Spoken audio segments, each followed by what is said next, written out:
y oeste de la península ibérica. Los elementos comunes de esta fiesta son la celebración en el mes de noviembre o finales de octubre, teniendo como elementos principales a la castaña y el fuego.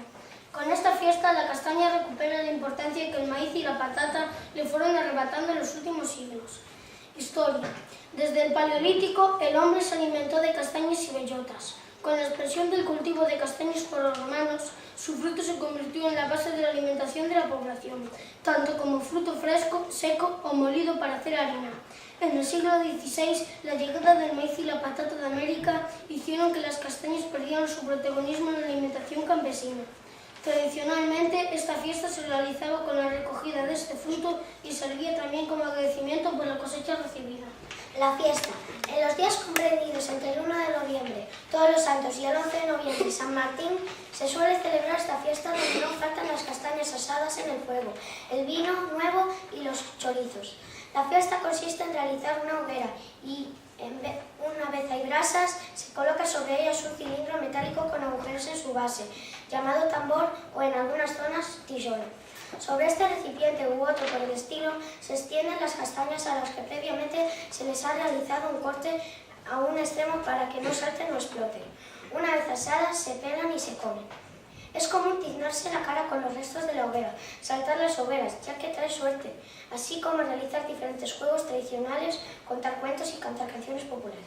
Fiestas hermanas. Existen celebraciones muy similares pero con otros nombres en casi todas las zonas de la península ibérica donde abundan las castañas. El Maguestu, también llamado Amaguestu, Magostu o Amagostu, es la fiesta homóloga asturiana del magosto, con la variante del acompañamiento de las castañas con sidra dulce. En la vigilia de Todos los Santos se celebra el Maguestu, de difuntos, en el que las familias asan las castañas alrededor de una hoguera.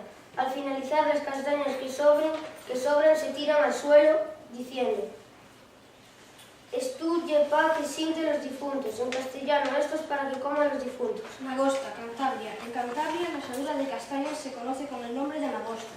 Se trata de una fiesta ancestral que se celebra en numerosos pueblos de la región y en muchos de ellos se acompaña con la música tradicional bajo, el son del pitu tambor y canciones montañesas.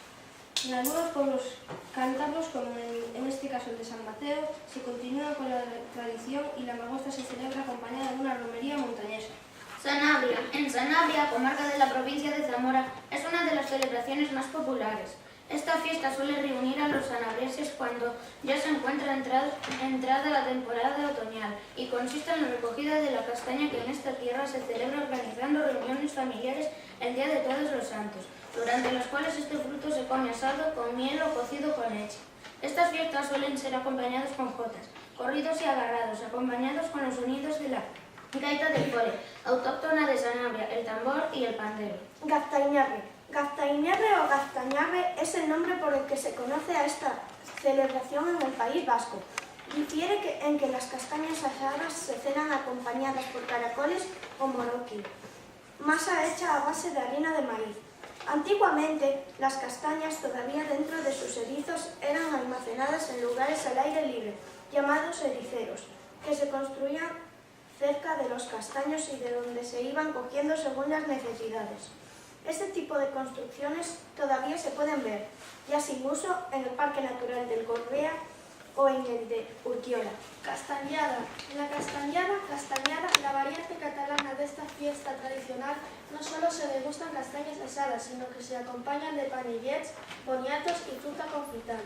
La bebida típica de la castañada es el moscatel.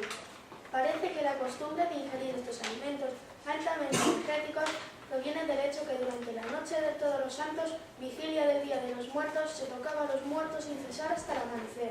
Amigos y parientes ayudaban a los campaneros a realizar esta dura tarea y todos juntos consumían estos alimentos para no desfallecer. Se suele representar con la figura de una castañera, una mujer mayor vestida con ropa pobre de abrigo y con un pañuelo en la cabeza delante de un puesto callejero para asar castañas. Chaquetía. En Extremadura se denomina chaquetía o chiquitía a la merienda que los días 1 o 2 de noviembre se realiza en el campo y se consumen frutos del tiempo como higos pasos, nueces, bellotas, granadas, castañas y preparados como el dulce de membrillo y también ciertas tortas típicas bollas o panes especiales. En muchos pueblos los muchachos salen a pedir dichos productos de casa en casa. Es una tradición que se sigue realizando en localidades de las comarcas de Extremadura. En el norte de Extremadura recibe también los nombres de chiquitía, calbocha o magosta. En muchos pueblos los niños van de casa en casa cantando la cancioncilla: tía, tía, dame la chiquitía que si no, no eres mi tía. Calbote. Calbote es el término con el que se designa en algunas zonas de las provincias españolas de Zamora, Ávila, Salamanca, Cáceres, Badajoz y Toledo, a la castaña asada y la celebración de esta fiesta. Magusto. El magusto es la celebración de la fiesta de la castaña en Portugal. En esta fiesta la gente se hace bromas, se mancha con las cenizas y cantan canciones. Se realizan fechas festivas, en el día de San Simón, en el día de Todos los Santos o en el día de San Martín. La celebración del magusto está asociada a una leyenda que decía que un soldado romano, al pasar a caballo, vio a un mendigo casi desnudo. Como no tenía nada para darle, cortó su capa por la mitad con su espada. Estaba un día lluvioso y se dice que en ese preciso momento paró de llover. De ahí viene la expresión verano de San Martín.